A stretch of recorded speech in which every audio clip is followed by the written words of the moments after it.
Hey friend, how's it going? Thomas Decker here from GuitarRevolution.ca, and today I'm gonna talk to you about everything you need when it comes to A major over fret 2 to 5, okay? On this position here of A, which includes this position here, G position, right?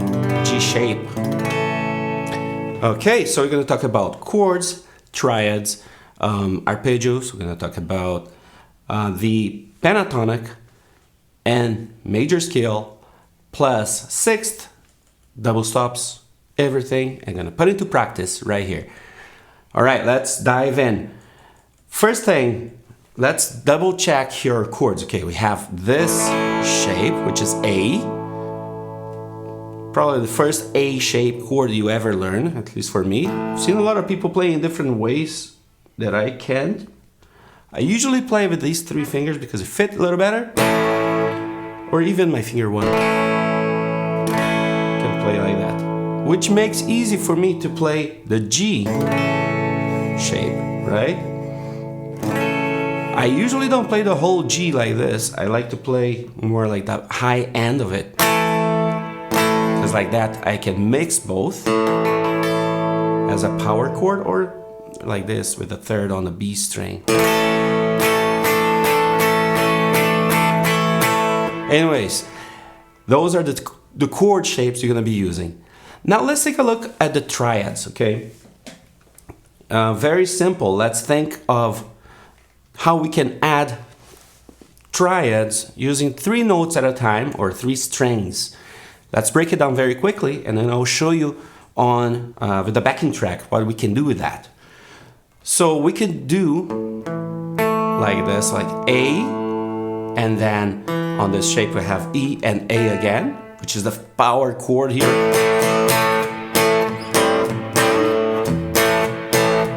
If I just isolate those 3 strings, powerful, right? But I can also throw the third on the A string for fret 4 with my ring finger here. Take a look. Now I have C sharp, E, and A. Okay, this is the full chord, but inverted. The bass is on the third now, on C sharp. So when you see A slash C sharp, this is what it means. That creates movement. Usually going from A to, right, to D. All right, so that's the second option you have, okay? A lot of people don't know that. Now starting on D string, you have E, A, C sharp, which is like the 3 notes we press when we play in the A. This is the full chord. Again, maybe I didn't say that, but we don't need to play the full shape of the chord when we're playing. It's not necessary to play the 6 strings or 5 or 4. Sometimes 3 strings or 2 strings is enough, okay? We just want to cut through the mix. And a lot of times when we play the whole shape, we're mixing with the other instruments. So here, oh sorry, right there you have a major. One thing we can do that's pretty cool, this note I can play on the 5th fret, which is the shape of G, right? And then I have the 5th, which is E, and then A, and then I have E again. This is a power chord.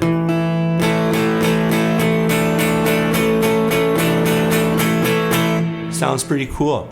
I'm sure you heard something like this before. Now, you can also double this E as an open E, so I can play right here the A, C sharp, and E. It's an option. Sometimes you want to play this. That's all you need to play to cut through the mix.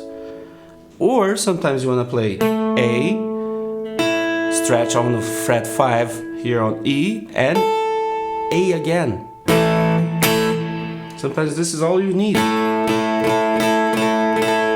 These 3.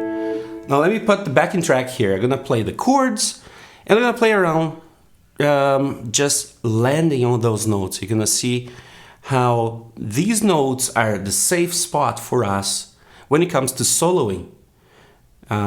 If we land on one of these notes here in the triads, we're safe. We can even use notes outside of the scale.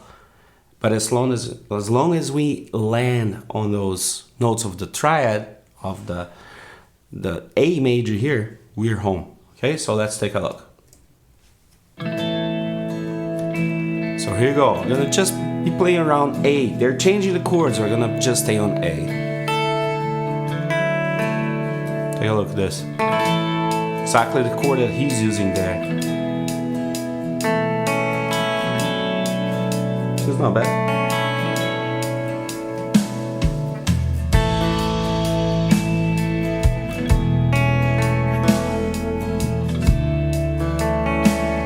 Right? Perfect. Now here.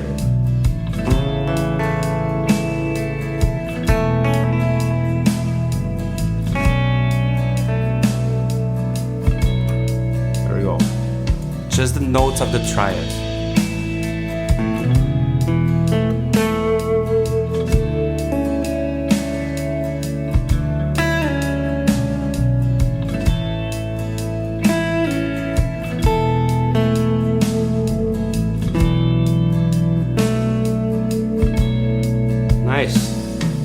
Now, let's use this and take a look at the arpeggio, okay? The arpeggio is very similar to triads. It's actually breaking down, actually playing the chords in more like an arpeggiating way, like note by note instead of strumming, okay? So let's do, let's take a look here on A, this shape, and then this shape. And you're gonna see how this will be the foundation for us to use to build our pentatonic and major scale and 6 and double stops. So here we go. Arpeggio of A on this shape.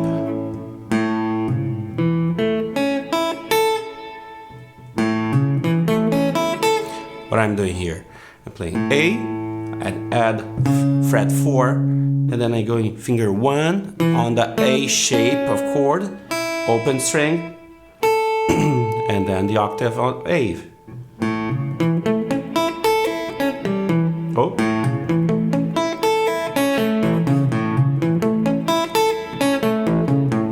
This is an arpeggio of A, right? It's different than playing the chord that way. Now we can use also this shape here to get the arpeggio. So we're gonna start from here, A, right? And it goes like this. What I'm doing here, I'm playing the notes of the chords.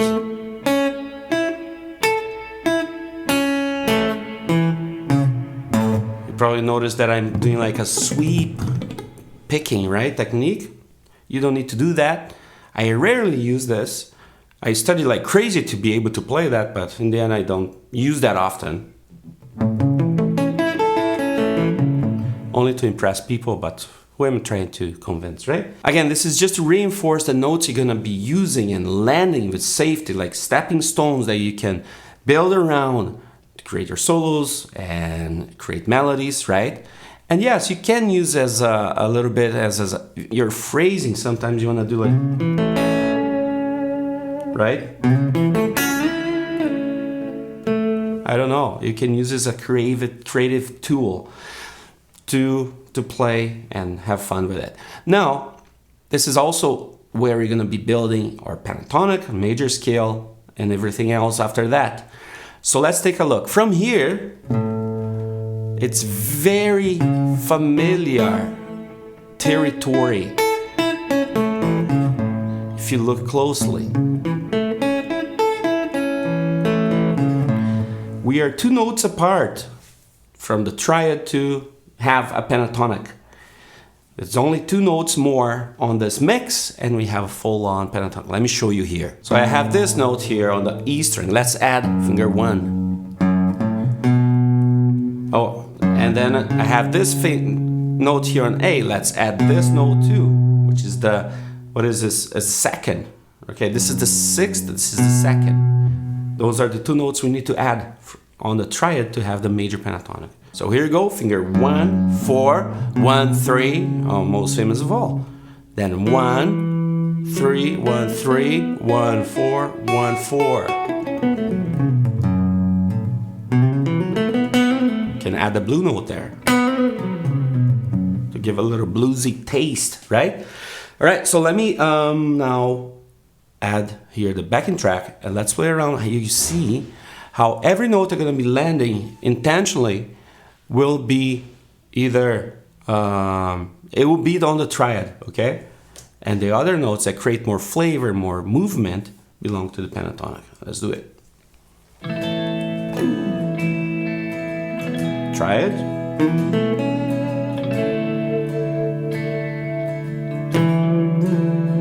A movement.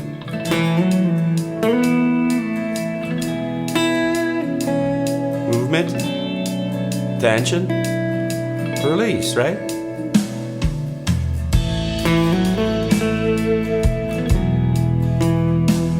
Fast.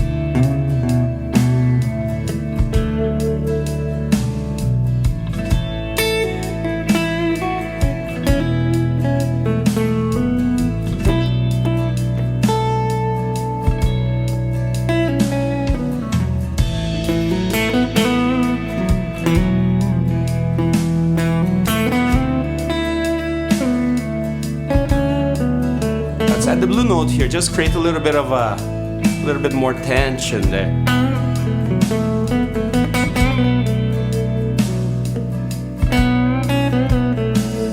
There you go.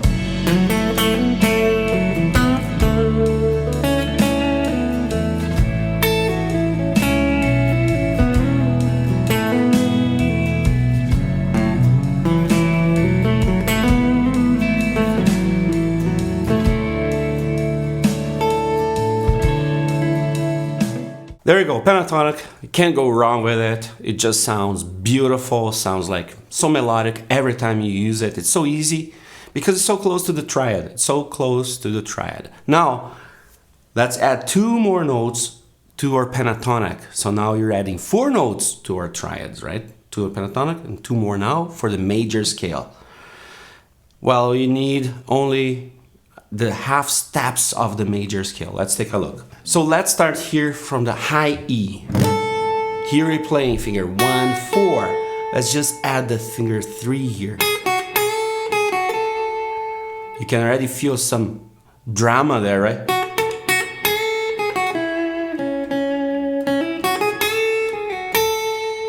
Right? Now on the D string, finger 2. So finger 1, 2, 3, or 1, 2, 4, sorry. 1, 3, 4.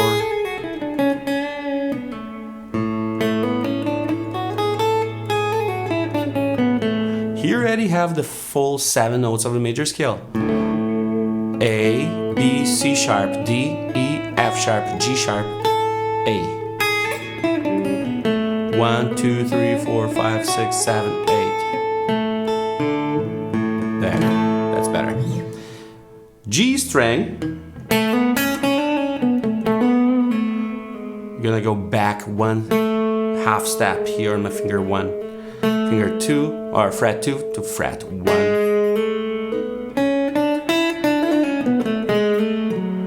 D string, not changing a thing.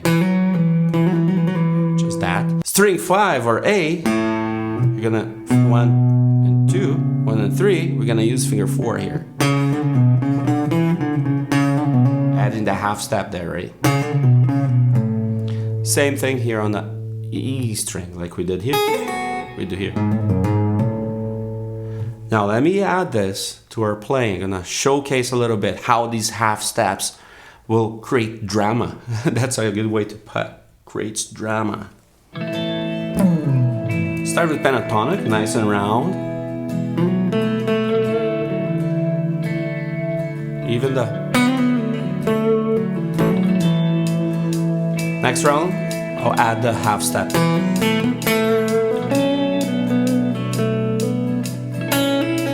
Here, pentatonic, right?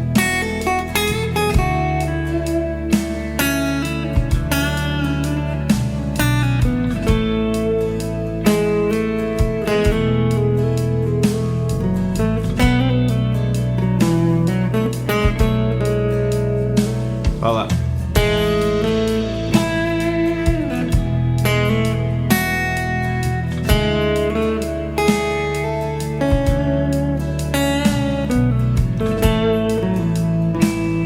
A string.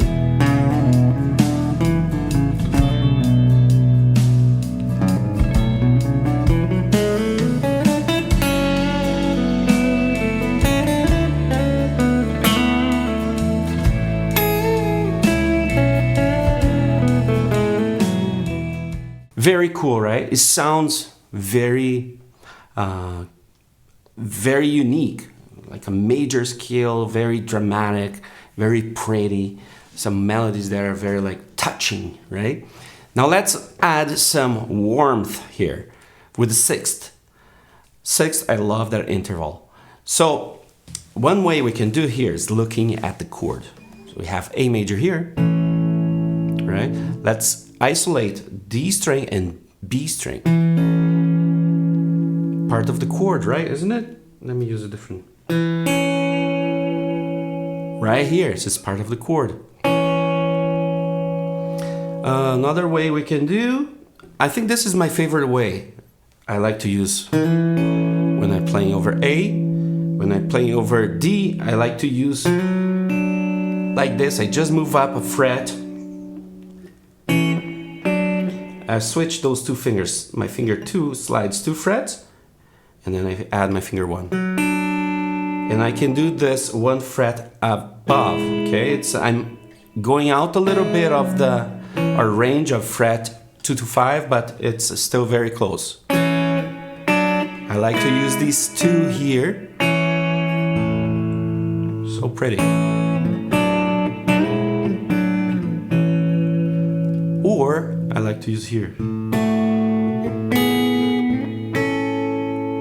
So finger 2, 3 on fret 2 on G and E strings. I slide to fret 4, same shape. And then I do that transition. I slide 2 frets and then I put my finger 1 on fret behind. So 6 and 5 here. 6, 5, 4, 4, and 2, 2. I could go 1 back, 1 and 0. And that works very well too.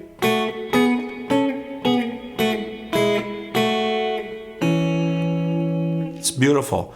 So now I'm gonna play a little bit, the major scale, a little bit soloing, and then I'll jump into the sixths, and it's pretty. Okay. Pentatonic, right? Major scale.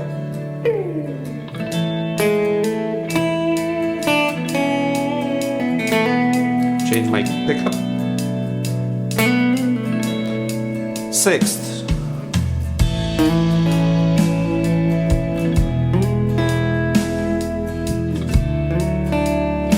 So pretty. Now again, 6, but starting here.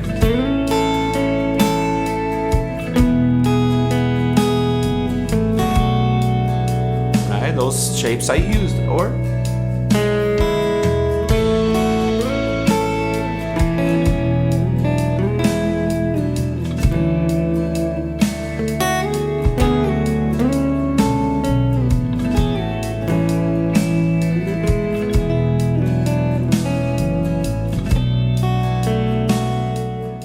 another awesome tool for you to use when soloing, when creating a guitar line.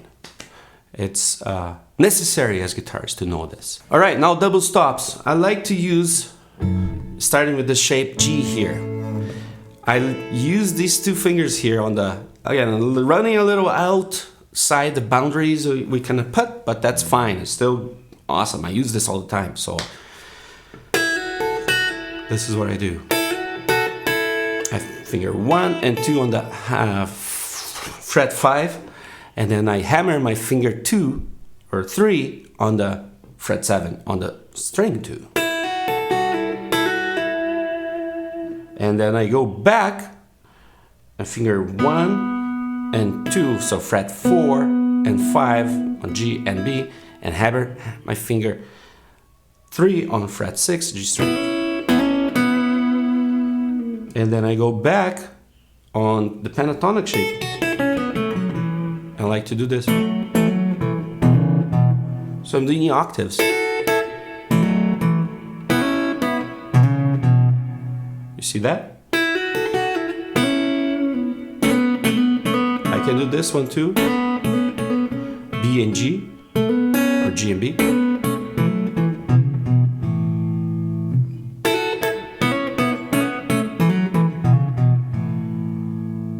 Right? And I can use this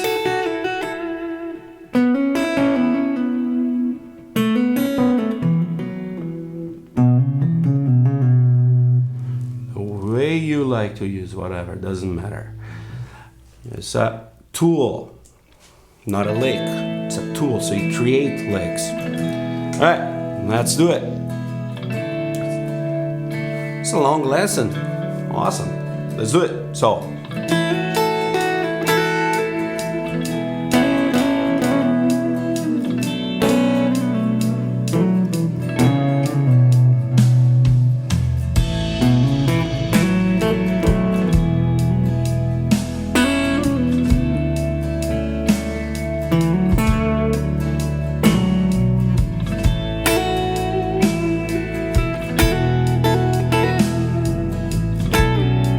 This is double stop too. I can just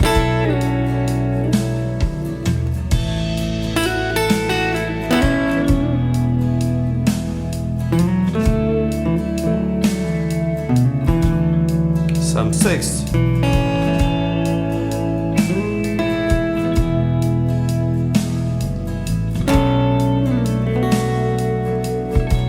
Major scales.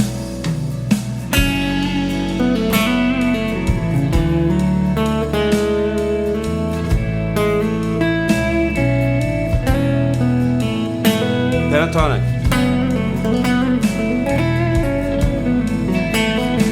Always landing on the notes of the triads.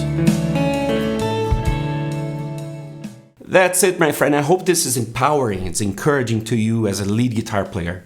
The best way for you to develop your skills is put these things into practice. You look and you understand what you're seeing, and you start to develop your skills by practice. That's why I want to invite you to my Solo Confidence Starter Kit, which is completely free. Link in the description of this video. You can click, register, and I'll send you videos every day of the next week. Just challenging you to, day by day, build up your confidence with one little thing extra on your soloing.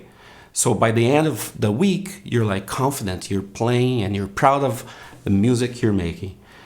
Thank you so much for watching this video. I'm gonna play here a little more. If you want to join me, you're very welcome. I hope to see you in the next one. See you then.